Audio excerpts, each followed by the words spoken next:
Baik, kita lanjutkan ke masih diskusi tugas A. Kali ini kita masuk ke segmen 3 berkaitan citasi pada paragraf ya. Kita bertahap satu persatu akan kita bahas dengan diskusi dengan menjawab beberapa pertanyaan pada video ini. Mari kita mulai. Nah, masih sama dengan slide pada segmen 1 dari modul 3 ini. Apakah mengikuti format adalah hal yang paling utama sebagaimana file yang sudah diberikan dan sebagaimana diskusi yang dilakukan sebelumnya.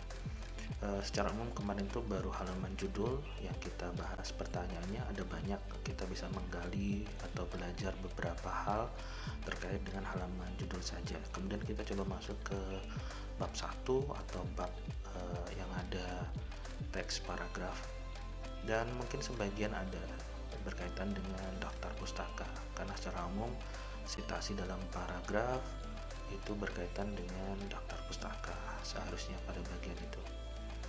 Nah, kemudian pada bagian ini utamanya kita akan membahas pada bab 1 dulu. Baik, kita lihat dari beberapa contoh jawaban apa yang bisa kita pelajari. Dari pertanyaan akan muncul apakah ini sudah sesuai dengan format atau belum. Kita perlu template atau format yang sudah dibagikan sebelumnya sebagai perbandingan untuk bisa menjawab dan penjelasan pada materi-materi di video-video sebelumnya. Pada slide ini ditunjukkan salah satu contoh paragraf ya. Kemarin itu sebenarnya tugasnya sederhana saja, kalau bisa satu paragraf atau dua, sehingga mungkin akan lebih mudah untuk mengcapture-nya daripada dibagi jadi beberapa slide begitu. Ini ada contoh yang bagus, satu slide. Nah, kemungkinan sih ada bagian depan atau belakang, tapi secara umum ini sudah jawaban, atau bagian belakang tidak ada. Ini sudah dari paragraf awal sampai terakhir dari contoh jawaban yang masuk. Nah, dari sini kita akan belajar. Nah, beberapa pertanyaan akan didesain. Nah, jadi secara umum kemarin tidak diminta muluk-muluk harus berapa paragraf, tetapi contoh dari bentuk ini menjadi penting. Kalau bisa satu paragraf atau dua, mungkin itu akan lebih baik daripada banyak tetapi kurang tepat semua gitu, atau masih banyak perbaikan semuanya. Oke, saya pikir itu harus dijabarkan dengan jawaban yang presisi untuk ini. Oke, secara umum ada dua paragraf dan langsung di bawahnya ada tulisan daftar pustaka warna biru ya. Oke, nanti kita coba bahas pada segmen selanjutnya saja. Nah, kali ini kita fokus ke citasi paragraf dulu dan sedikit daftar pustaka karena berkaitan. Pertanyaan pertama, coba dijawab. Pada teks paragraf pertama slide ini terdapat citasi untuk penulis lebih dari 2 orang.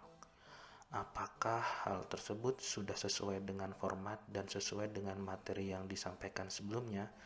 Anda bisa menjawab sudah atau belum. Kemudian pertanyaannya masih berhubungan yang kedua, jika sudah sesuai, saya ulang, jika sudah sesuai format, jelaskan mengapa demikian. Namun, jika belum sesuai format, jelaskan bagaimana yang lebih tepat menurut Anda penulisan citasi di paragraf. Kemudian untuk pertanyaan ketiga, pada teks paragraf 2 yang ini paragraf 1, ini paragraf 2, terdapat citasi untuk 2 orang penulis. Apakah Anda bisa menyebutkan sumber pustaka yang lebih detail terkait hal tersebut? Misalkan tahun publikasi, apakah sumber pustakanya itu buku atau artikel di jurnal pada halaman berapa, atau terbit pada volume berapa, apakah dia publikasi buku, bagaimana Anda bisa jelaskan di sini. Oke, selanjutnya kita masuk di slide berikut. Ini adalah contoh jawaban yang kedua. Nah, ini kurang lebih agak panjang, tapi kurang lebih 1 halaman. Saya coba buat 2 bagian, mudah-mudahan tulisannya cukup jelas. Kalau di video dengan kualitas rendah, harapannya tidak terlalu makan banyak kuota. Saya pikir cukup hemat. Dan dari paragraf ini mudah-mudahan bisa terbaca. Ada 1, 2, 3 dan langsung di bawahnya ada referensi. Oke, Nah, terkait dengan contoh ini kita lanjut ke pertanyaan 4. Terkait contoh pada slide ini, apakah Anda bisa menunjukkan sitasi dalam paragraf dilakukan dengan baik? Ya, kira-kira Anda bisa menunjukkan nggak?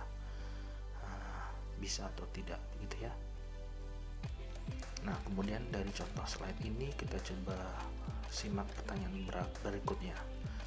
Yang kelima, untuk sumber pustaka, misal Reynolds 2011, misalkan yang ini. Nah, ini digunakan pada paragraf berapa atau melakukan sitasi pada paragraf berapa? Apakah Anda bisa menunjukkan apakah 1, apakah 2, apakah 3, atau bagaimana? Selanjutnya, apakah penulisan referensi di sini, ya, ini udah masuk ke daftar pustaka sebenarnya, tapi kita singgung sekilas saja, mungkin di segmen selanjutnya kita akan lebih banyak. Apakah penulisan referensi sudah tepat dan dilakukan di bawah paragraf ketiga langsung? Jelaskan jawaban Anda. Nah, apakah sudah tepat? Yang ketujuh, untuk sumber pustaka, misal Cuye Zhang L, Liu Z, Go Z, ini yang 2020 ini, dan seterusnya saya tulis. Apakah Anda bisa mengetahui ada berapa orang penulis? Jelaskan jawaban Anda dengan baik. Apakah Anda bisa menyebutkan atau tidak? Jelaskan jawaban Anda dengan baik dan mungkin ada saran sebaiknya bagaimana. Oke, itu untuk 7 pertanyaan yang harus coba dijawab untuk mengetahui dan mencoba sinkronisasi dengan materi-materi sebelumnya dan juga penjelasan sebelumnya dan juga file-file yang diberikan sebelumnya. Terima kasih, semoga bermanfaat dan kita ketemu pembahasan di